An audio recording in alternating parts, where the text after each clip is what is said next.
Hey everyone, Matron here, bringing you more MLG Dallas action, this time a best of 3 between Root SLush and his teammate Root Drewbie, spawning as the Blue Terran. So Drewbie, the co-captain of the Root gaming team, with Root Cats, and SLush, a very good Zerg. We've seen him in a number of series with Kiwikaki, the King of the Hill, which Kiwikaki was able to win in 4 straight games, with a lot of different strategies, but Root came back and beat him in another series just this past week. So, two very good players here. We are on Metalopolis and cross positions as well. So that's going to affect both players' strategies. We may see a bit of a macro game develop, perhaps some fast expansions from one or both players. This is going to be MLG Dallas, round 8 of the losers bracket, best of 3. So we do see SLush maybe sending out a scout here to see whether they are on cross positions. His first Overlord did see that Drewbie was not in this position, so the scout to the left here is going to be able to let him know whether they are on cross positions, and then his build order is going to be affected by that as well. So we'll see how quickly he throws down this expansion once he does see that the Terran player is not there. Looks like he may just use his, no, he's not going to use a scouting drone. So he'll want to see the build of Drewbie. Drewbie just opening with a pretty standard gas and barracks at this point, and SLush is going to get down that hatchery. So Drewbie has not yet scouted.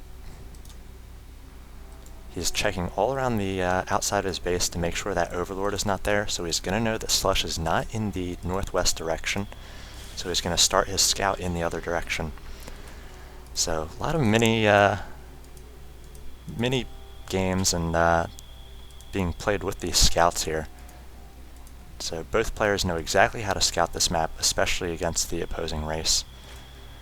So Drewbie's going to now know that they are on cross positions here as well, and we may see him try to throw down a fast expand, maybe save up for it following these few Marines. Not going to give away any of his build until this drone is out of his base. Throwing down a second gas, so he may be going for a little bit higher tech. And we do see that SLush's hatchery is almost up. He does not yet have the pool up, so imagine he will be saving for 2 queens once this pool does pop.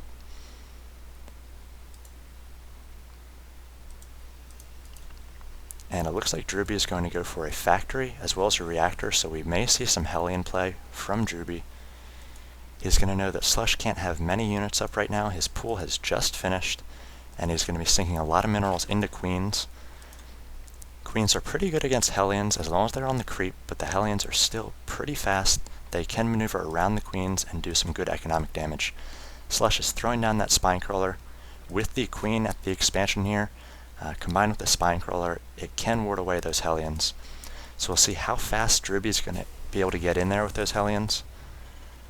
Just has the few Marines. He knows no pressure is coming from SLush at this point. SLush throwing down 2 creep tumors. He's going to want to connect these 2 bases. That way the Queens can help each other any sort of Banshee or Hellion harass. Quick and mobile Queens, very important to the early game.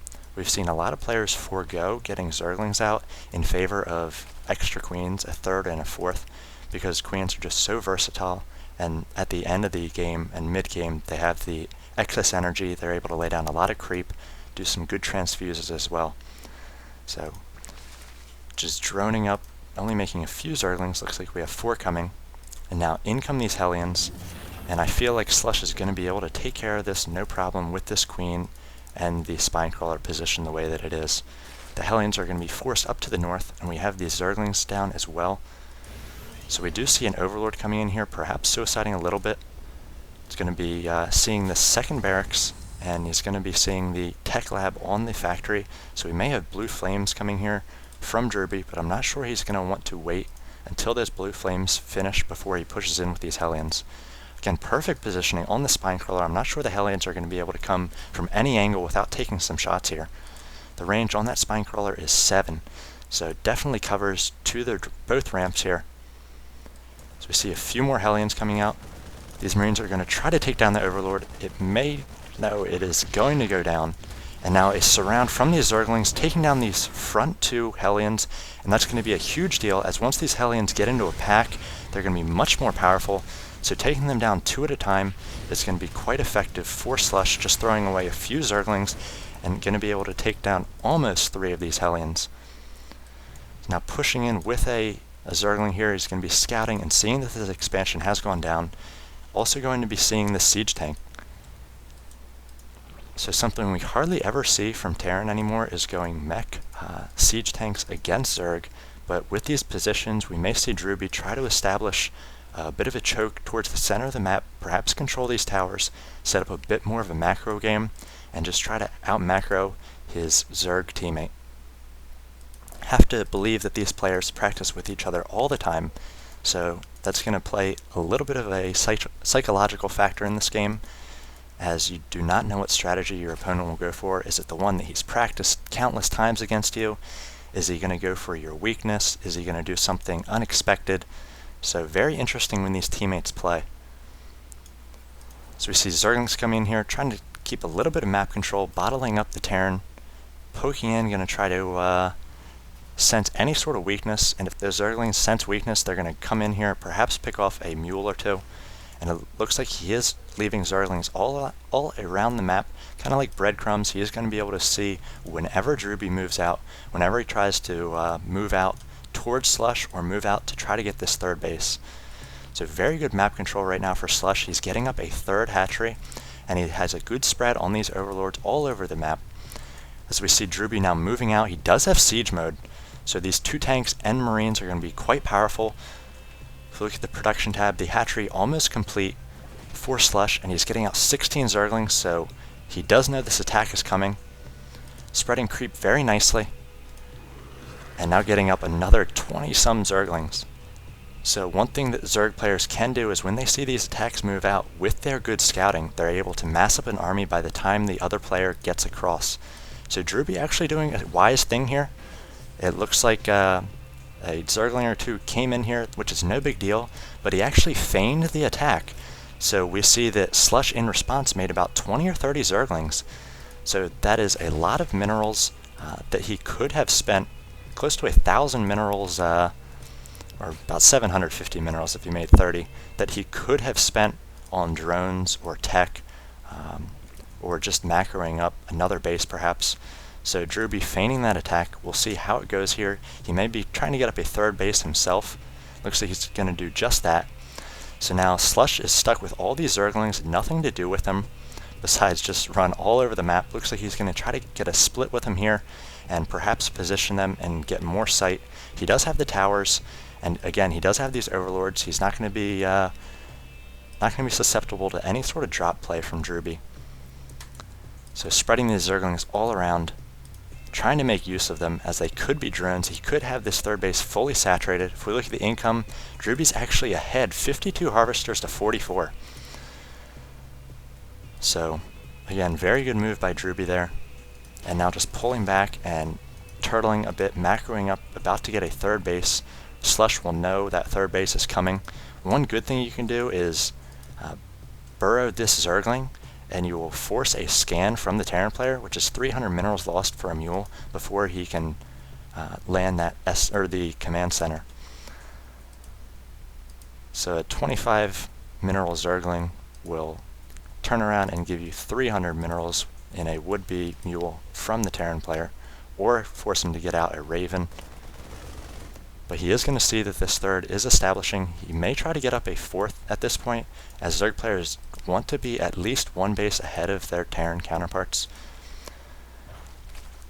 If we look, a hive is coming for SLush, and just getting more and more Zerglings out. Looks like he's getting the ground level 1 armor, as well as the attacks. So I have to believe he could be going for some sort of, it looks like Broodlords here, as he is getting that Greater Spire, along with the Lings. So just going to be a DPS machine once he gets these the Ling numbers up with those Broodlords. May say that adrenal gland, there it goes, being worked on by SLush, so going to make those Zerglings as powerful as possible. So you wonder if his strategy because he has these Zerglings up, this is the route he chooses to go with the Hive.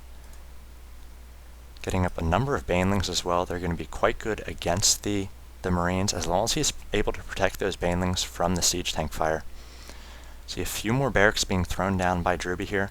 At this point, he is working off of 4 barracks, 1 starport, and a factory, but getting up another 3 barracks. So it'll soon be on 7 barracks, which you can easily support off of these 3 bases. Be interesting to see which player attempts to take the gold base in the center first. This is something that Drewbie could really do at this point, and if he can guard this area, he could cut off multiple points of attack for the Zerg player. He could also establish a gold and be a base ahead, or at least even now that SLush is about to throw up his 4th. Looks like we have Corruptors coming out for SLush, as well as a number of in-base hatcheries. So he will soon be on 5 hatcheries. If we look at the income tab, 67 harvesters to 63. Both players almost 2,000 minerals per minute. So just macroing out their armies and economies at this point. SLush is poking around with these Mutalisks, but has not been able to do much damage. See, have a few missile turrets in the base here, spread nicely around the production structures, so he's not going to be able to pick off any tech labs or reactors. See another command center being prepared by Drewbie, so I believe he's going to push out and try to establish this gold base. If he's able to move his siege tanks up here, he can cut off the left and the right road from the Zerg player. SLush, for his part, is finally getting up a few Broodlords here. Again, the Broodlords are so powerful, they have that 9.5 range, so they outrange most everything in the game. Vikings have that 9 range, so they have to get a little bit closer. We have a few Infestors here as well, so they are going to be able to fungal growth the units of Drewbie, and then the Banelings are going to be able to roll in and possibly take out the Marines. So it looks like both players moving into the center here. The Thors are up for Drewbie, so he's going to be able to take down those Mutalisks. Again, the Thors have quite a long range as well, 10 range. And now we do see a fungal growth. We do not see any Banelings coming in yet, so he may be saving those. Possibly another fungal growth coming in here. Banelings now rolling in. Looks like they're going to try to get to these Marines in the back. The fungal growth going to stick the Marines in place. Banelings are going to take care of most of the Marines there. Zerglings coming in, surrounding the Thors, the Marauders, and the tanks. And it looks like Drewbie's just going to try to pick up what he can, as there's not a lot of anti-air for SLush, and pull back and see if he can defend this choke. So SLush was able to deny this expansion. He's really able to do a lot of damage there. If we look at the army tab, 4,000 to 2,500. These Broodlords are now raining destruction on the production buildings of Drewbie. But Drewbie does have out these Vikings, and there's no anti-air. A few infested Terrans going to come and try to focus down. They need to focus down these Vikings. Instead, attack moving into the Thors. So it looks like these Broodlords are going to go down to the Vikings. Again, doing as much damage as they can, trying to take down that starport so no more Vikings pop out. And then SLush is going to roll in with more Banelings and Zerglings. Drewbie has been able to reinforce with those 7 barracks, so again, he's got quite the production structures. More Banelings coming in. They're going to do a lot of damage. He's trying to move in his SCVs as well, taking out many, many SCVs there. As we will see this harvester number drop as it updates for Drewbie. And now these Zerglings raining havoc on the SCVs. They cannot take on this planetary fortress without Broodlord support, so all these Zerglings die to this planetary fortress, and we'll see if Drewbie is able to clean this up.